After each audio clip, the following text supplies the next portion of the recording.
बिस्मिल्लाहिर्रहमानिर्रहीम। अस्सलाम वालेकुम स्टूडेंट्स, उम्मीद है आप सब खैरियत से होंगे। स्टूडेंट्स शुरू करते हैं आज का लेक्चर। स्टूडेंट्स आज के लेक्चर में हम हैज़ और हैव का यूज़ सीखेंगे। स्टूडेंट्स उससे पहले इनके यूज़ को सीखने से पहले मैं आपको एक चीज़ बता देता हूँ जो बहुत ज़्यादा इम्पोर्टेंट है, ठीक है, हैज़ और हैव के लिए या आपके लिए। स्टूडेंट्स हम जानते हैं कि ही शी इट और सिंगुलर नाउन, इसके साथ हैज़ आता है। ये चीज़ हमें पता है या नहीं भी पता तो अब देखें आपको पता चल गई होगी। आगे आई, वी, यू, दे, यहाँ आगे प्लूरल नाउन, इसके साथ हैव आता है। हमें ये चीज़ पता है। अब ज़रा इधर आएँ, ज़रा अपने दिमाग को रिवाइंड करें जिसने इंडेफिनेट टेंसेस को सीखा था। अब हम प्रेजेंट इंडेफिनेट टेंसेस की तरफ जा रहे हैं, ठीक है।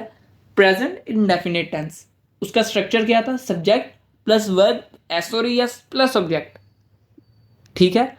अब ही, शी, इट और सिंगुलर नाउन के साथ एस और ई एस की एडिशन होती थी, ठीक है।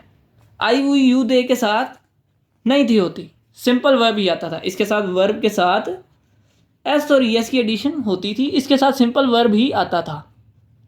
ये दो डिफरेंस आपको पता चल गए स्टूडेंट्स।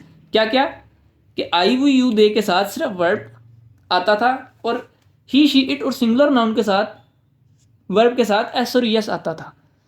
अब देखें ज़रा आई, वी, इसको ज़रा अभी लेट्स सपोज ना इस लाइन को अभी ना अपनी इग्नोर कर दें, सिर्फ इसकी तरफ फोकस करें।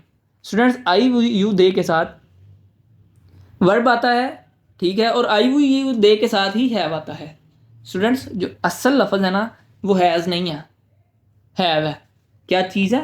हैव है, ठीक है। इसी तरह जो असल लफ्ज़ है वो वर्ब है, वर्ब के साथ एस और यस नहीं है। असल लफ्ज़ वर्ब है, ठीक है, वर्ब के साथ एस और यस नहीं है। हैव की एस और यस वाली फॉर्म है हैज़। क्या है?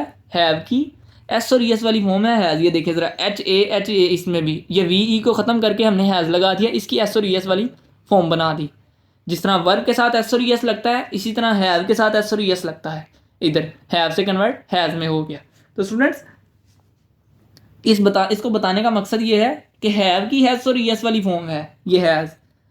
अब आपको कंफ्यूजन दूर हो जाएगी कि किसके साथ हैज़ लगना है किसके साथ हैव लगना है। उसी तरह इसको आप इसी तरह भी ले सकते हैं कि जिनके साथ एस और यस की एडिशन होती है ना उनके साथ हैज़ लगना है, और जिनके साथ एस और यस की एडिशन नहीं होती उनके साथ हैव लगना है, या खाली वर्ब लगना है, या इन दोनों में अगर मॉडल वर्ब डू भी आता है तो ठीक है, किसके साथ एस और यस लगना है और किसके साथ एस और यस नहीं लगना। जब इसको हम नेगेटिव में लेके जाएँ तो डू का यूज़ होता है। ये चीज़ मैंने कहा आपको ये चीज़ का पता होना चाहिए, ठीक है। आगे हम दोबारा उसी में लेक्चर की तरफ चलते हैं। अब ज़रा देखें स्टूडेंट्स इसमें हैज़ और हैव किस चीज़ के लिए यूज़ होता है?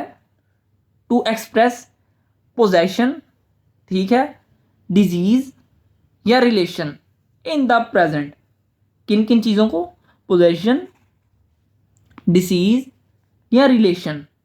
कब? इन द प्रेजेंट, प्रेजेंट में, किसमें? जारी वक्त में। ये लफ्ज़ आपने याद रखना है, ये इंपॉर्टेंट है। इन द प्रेजेंट, हैज़ और हैव प्रेजेंट के लिए यूज़ होता है।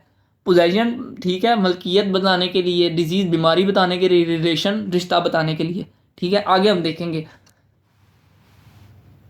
अब ज़रा स्टूडेंट्स इसके स्ट्रक्चर की तरफ आए तो आपको अंदाज़ा होगा, आइडिया होगा, ये जो इधर हैव है, ठीक है, हैज़ क्यों नहीं है, ठीक है, इधर हैव ही क्यों है, इधर भी हैव है, इसमें तो हैज़ है, इन दोनों में क्यों नहीं है, इसमें कंफ्यूजन आपकी दूर हो जाएगी। स्ट्रक्चर देखें तो ज़रा student, subject plus has have plus verb plus आगे ऑब्जेक्ट हो जाएगा, ठीक है, ठीक है। आगे अब ज़रा इसमें ज़रा स्ट्रक्चर देखें, पॉजिटिव का subject plus has have plus verb. हमें पता है हैज़ किसके साथ आता है और हैव किसके साथ आता है। स्टूडेंट्स इन सेंटेंसेस में जिसमें हैज़ और हैव का यूज़ हुआ है अकेले हैज़ और हैव का, उसके साथ वर्ब की थर्ड फॉर्म का नहीं, वो तो परफेक्ट टेंसेस हो जाते हैं, इनमें ऑब्जेक्ट फॉल नहीं करता, ठीक है। वो आगे जब हम इसकी एग्जांपल्स करेंगे तो आपको पता लग जाएगा, ठीक है। Subject plus has have plus verb, इसको नेगेटिव में लेके आए तो सब्जेक्ट डू नॉट या does not plus have plus verb. अब ज़रा आए ज़रा ये देखें, असल वर्ड क्या है, हैव। हैज़ तो उसकी एस और एस वाली फॉर्म है, तो उससे पहले हेल्पिंग वर्ब डज भी आया, डू भी आया है। जब हमने डू के साथ छेड़खानी कर दी, उसके साथ एस और एस लगा दिया, तो फिर हैव के साथ एस लगाने की ज़रूरत नहीं। ठीक है, जब हमने डू के साथ एस लगा दिया तो हैव के साथ फिर लगाने की ज़रूरत नहीं। Subject plus do not, does not plus have plus verb. अब डू नॉट किसके साथ आता है, डज नॉट किसके साथ आता है, ये चीज़ आपको पता है। ही शी इट और सिंगुलर नाउन के साथ डज नॉट आएगा, बाकी सब के साथ डू नॉट आएगा। इसी तरह इंटरोगेटिव में नोट से पहले वाला जो लफ्ज़ होगा, या वो डू होगा या डज होगा, इन दोनों में से जो भी होगा उसको हमने शुरू में ले आना है। Subject plus have plus verb. उसी तरह इनमें मैं फिर बता देता हूँ, ऑब्जेक्ट फॉल नहीं करता। आगे देखें, अब इस चीज़ की आपको पूरे तरीके से अच्छे से समझ आ गई होगी। आई वी यू दे के साथ प्लूरल नाउन या प्लूरल नाउन के साथ हैव आता है, ही शीट और सिंगुलर नाउन के साथ हैज़ आता है। असल लफ्ज़ हैव है, हैज़ उसकी एस और एस वाली फॉर्म है। देखें ज़रा आगे इसकी एग्जांपल्स की तरफ हम देखते हैं। ये मैंने ऊपर लिखा भी हुआ है, किस चीज़ के लिए होता है, डिसीजन को, किसी डिसीजन को, कोई बीमारी को बयान करने के लिए, पोजेशन प्रॉपर्टी मलकियत को बयान करने के लिए, रिलेशन रिश्ते को बयान करने के लिए। मेरे पास एक किताब है, आई हैव अ बुक, आई के साथ हैव आता है, I have a book simple. उसके दो भाई हैं, ये हो गया प्रॉपर्टी मलकियत। उसके दो भाई हैं, ये हो गया रिलेशन रिश्ता है ना। ही हैज़ टू ब्रदर्स, ही के साथ एस और एस वाली हैव की फॉर्म आएगी, ही हैज़ टू ब्रदर्स। उसके पास एक पेंसिल है, शी हैज़ अ पेंसिल। आगे नेगेटिव में, अब आपने एक और चीज़ इसमें नोट करनी है, ये जितने भी सेंटेंस करेंगे ना, उनमें या तो डिसीज होगी कोई भी, ठीक है, या कोई पोजीशन होगा, प्रॉपर्टी होगी, सॉरी उसकी कोई प्रॉपर्टी उसकी उसकी होगी, या उसका कोई रिलेशन होगा। इन तीनों चीज़ों में से कोई एक होगा। नेगेटिव में लेके आए, स्ट्रक्चर देखिए आप फिर भी। मेरे पास गाड़ी नहीं है, I do not have a car.